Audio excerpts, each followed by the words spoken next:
il faut que je prenne la parole maintenant, parce que je suis inspiré. Aujourd'hui, on va parler de la mort. Voilà, notre petite émission quasi quotidienne sur tous les sujets morbides qui peuvent exister. Eh bien, aujourd'hui, la mort. Pourquoi j'ai envie de parler de la mort? Bon, bah déjà parce que j'en ai parlé avec d'autres personnes, et c'est un sujet qui m'intrigue, et j'ai mon avis personnel, et je pense que beaucoup de gens ont leur avis très très très personnel par rapport à la mort. Donc, c'est intéressant d'en parler. Euh, Ce qui est bizarre avec la mort, première chose que j'aimerais bien dire, c'est la différence qu'il y a entre penser la mort de jour et penser la mort de nuit. Penser la mort tout seul et penser la mort avec des gens, c'est quelque chose qui est quand même très très différent.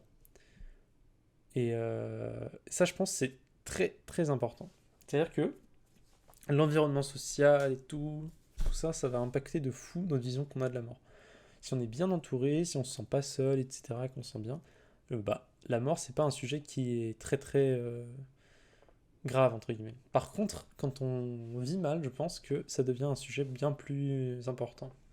Il y a deux types de gens qui voient la mort. Il y a des gens qui ne la supportent pas et qui le vivent très mal, et d'autres qui s'en fichent un peu et le vivent très bien. En général, ça, dans ma tête, ça ressemble un peu à ça.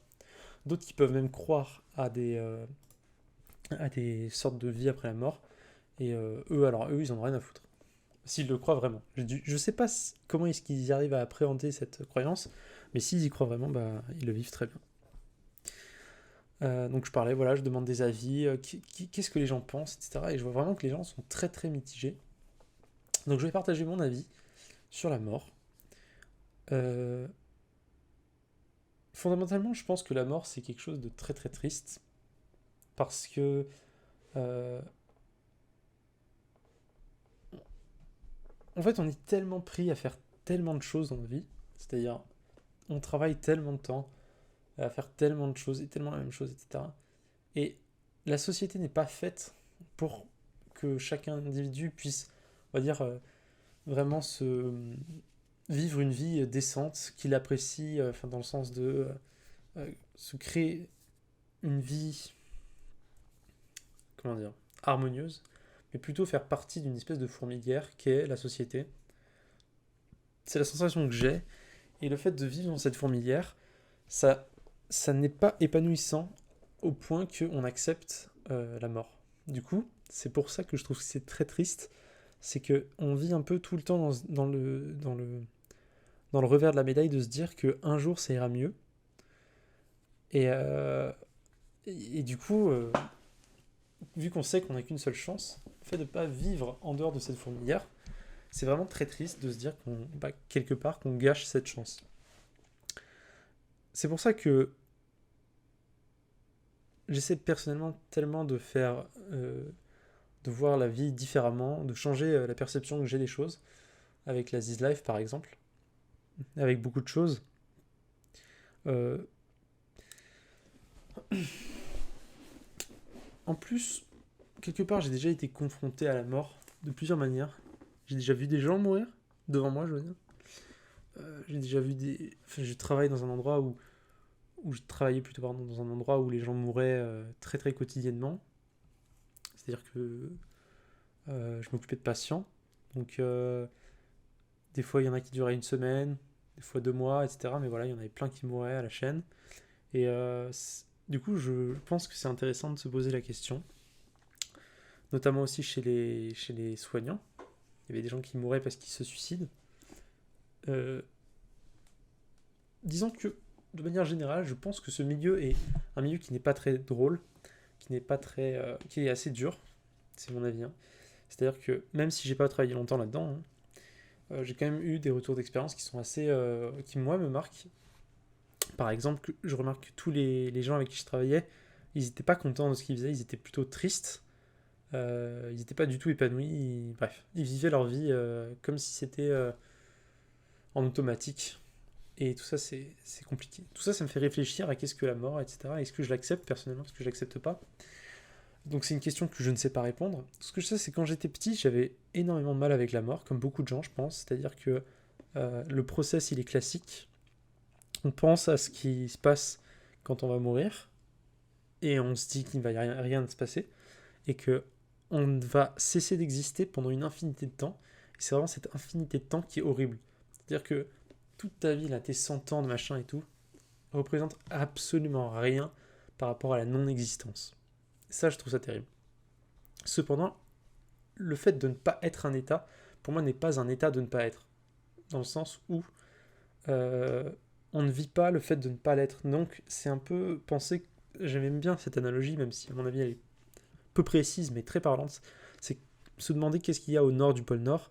Bah, il n'y a pas de nord au pôle Nord. Donc, en fait, cette question, c'est la question qui n'a pas de sens. Ce n'est pas les réponses.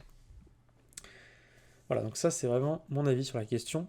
D'un autre côté, je me dis que la mort, bah, il faut l'accepter parce que ça fait partie de la vie, dans le sens où on va vraiment pas pouvoir y échapper.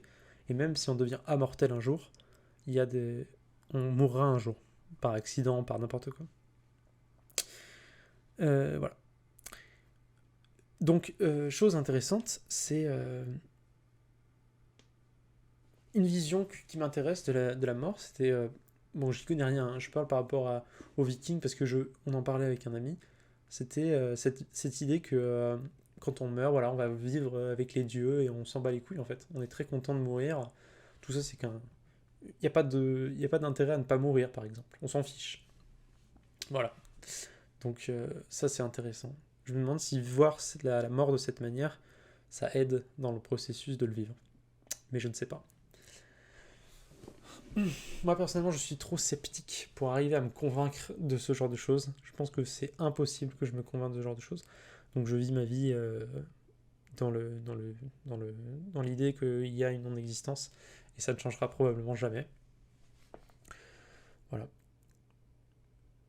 Une autre chose qui m'intéresse par rapport à ça, c'est le memento mori, c'est-à-dire que chaque soir, on pense à la mort et on se dit, on écrit des petites choses qui ont un rapport avec ça.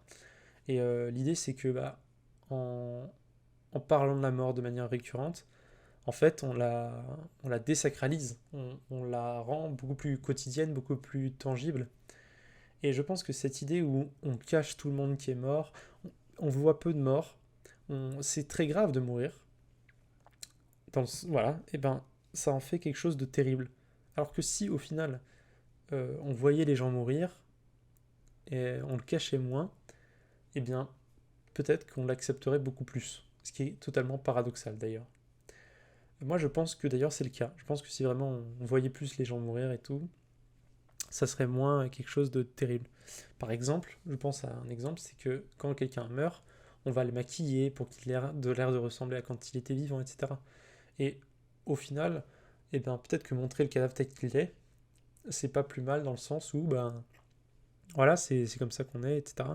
J'ai l'impression d'être une daronne en disant ça, mais vraiment pas. C'est-à-dire, je pense qu'il y en a vraiment du bénéfice à tirer dans le sens où on apprend à vivre avec et on le banalise beaucoup plus. Après, je dis pas de le banaliser à tel point qu'on accepte que n'importe qui meurt. Hein. Tout ça, c'est des nuances, tout ça, c'est compliqué. Donc, voilà. Euh, je voulais vous raconter autre chose, mais il faut que j'y pense. Hmm. Je voulais juste partager quelque chose qui est très personnel, mais qui, à mon avis, est intéressant pour comprendre un peu pourquoi est-ce que la This Life, hein, pourquoi est-ce que je fais ça, etc. C'est tout simplement parce que j'ai une maladie qui n'est pas si grave, mais que je vis particulièrement mal. Et toute cette maladie me fait me questionner énormément autour de la mort, pour savoir si je l'accepte, pour savoir si je me la... Enfin, bref, si s'il faut accepter de vivre dans de terribles conditions, etc. Toutes ces questions autour de la vie et de la mort. Et c'est quand même de là aussi que naît la Z-Life. C'est cette idée que il faut changer sa vision du monde parce que la vision qu'on a actuellement, à mon avis, est terriblement mauvaise. Elle est terriblement peu euh, bénéfique à l'individu et même à la société en général. Et c'est pour ça que j'invite tout le monde à adopter un style de vie qui lui convient. Et si c'est la Z Life, j'en serais ravi. Donc sur ce, je vais vous laisser. C'était très très personnel, je pense, comme question. Votre avis m'intéresse, comme toujours. Donc on se retrouvera la prochaine fois. Bonne nuit tout le monde.